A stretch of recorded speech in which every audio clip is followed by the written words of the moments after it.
Aviam, parla'm un altre cop d'aquells bars de Molt bé, xis. què vols saber-ne?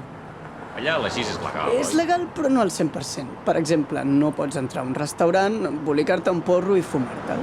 Prefereixen que fumis a casa o altra mena de llocs.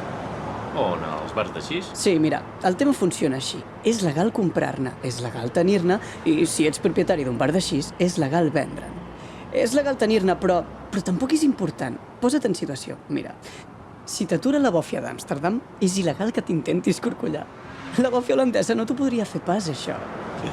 Collons, tu, jo me n'hi vaig saber. I tant que me n'hi No vaig. te'n sabries avenir, tu, cabró? Però saps què és el que més em folla la ment d'Europa? Què? Petites diferències.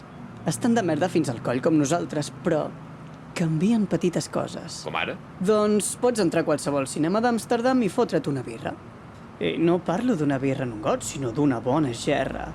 I a París te'n pots demanar una al McDonald's.